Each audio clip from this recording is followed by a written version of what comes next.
You're listening to the Embrace What Matters podcast, bridging the things of eternity with everyday experience.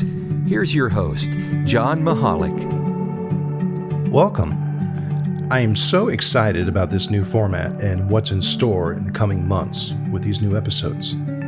We started last year, if you've been listening, with a series of sermons that I delivered while pastoring a church in the country of Honduras. And now we're shifting to a more traditional format. I'll be alternating episodes between spiritual meditations and guest interviews. The meditations I'll be sharing are based on thoughts from a new book that I'm releasing. The title, Unto Life, Reflections on both the journey and the destination. For the most part, the book is a collection of past reflections that I've written, a few spanning back over 20 years. In looking back over what I'd written through the years, I noticed some common themes. And so I organized the reflections by those themes and then under one universal theme, which I'll share in today's introductory meditation. As mentioned, each meditation episode will be followed up by a guest interview. I'll be talking to people who embrace what matters and are making a difference in what matters in the world around them. We'll be learning their story, who they are, and what matters to them. But we'll also try to frame at least some of our conversation around the theme from the previous episode. Stay tuned to the end of today's podcast to learn who our first special guest will be. Without further ado, I hope you're encouraged by today's first meditation.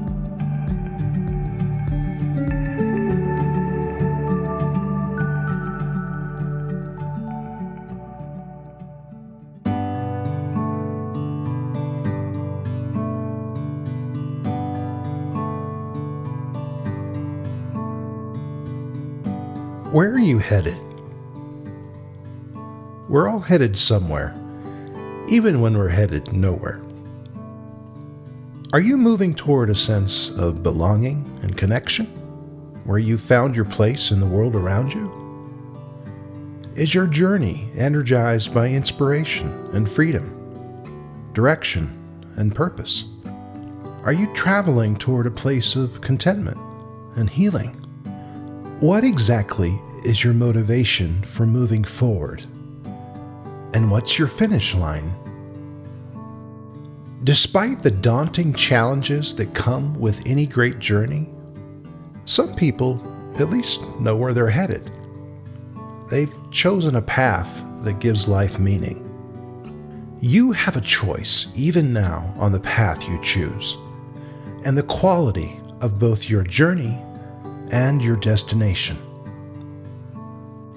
I once read that there are 3 ways to approach life. Option 1, you can consider everything in the world as evil and then hide out, waiting for heaven or maybe for Christ's return.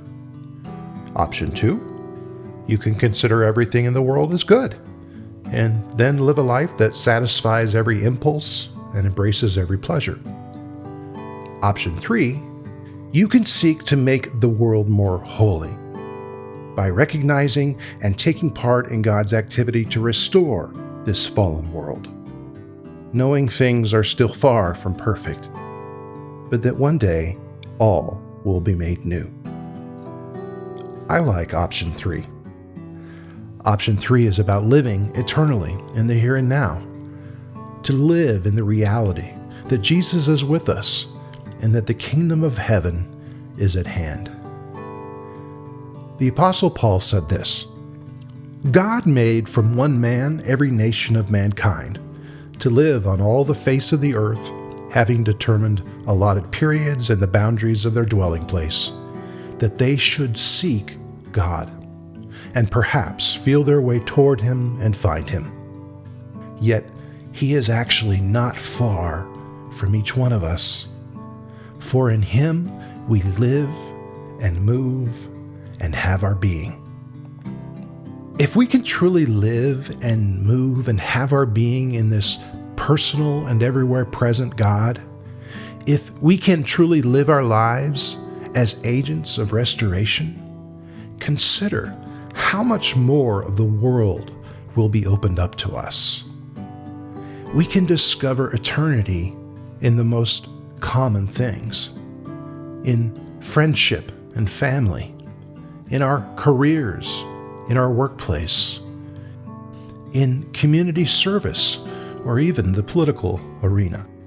We can see it in our hobbies or in the things that entertain us, in how we treat others, including our enemies or those we disagree with.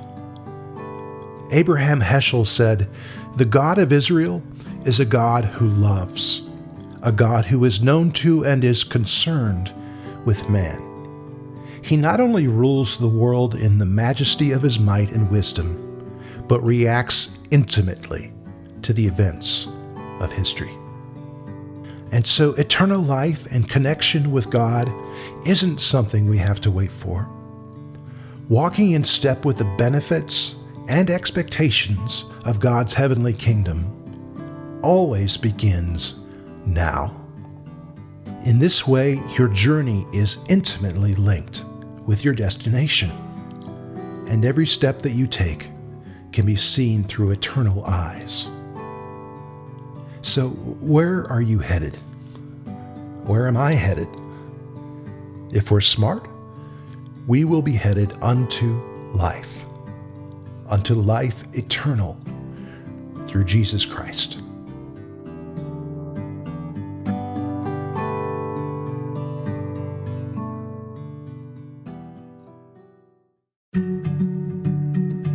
Thanks so much for listening to this first meditation. As promised, our conversation in the next episode will be with Nashville singer-songwriter Andy Gallahorn. In both Andy's music and Andy's life, you will hear many examples on how to live eternally, how to make common things a bit more holy, and how to live life as a restoration agent in this suffering world. I'm so looking forward to our next episode. We'll see you next time.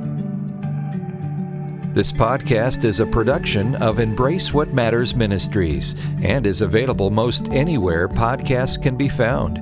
We encourage you to subscribe, rate and review, share, and please send us a comment or an email. To learn more about John, his devotional book, and other writings, please visit embracewhatmatters.com.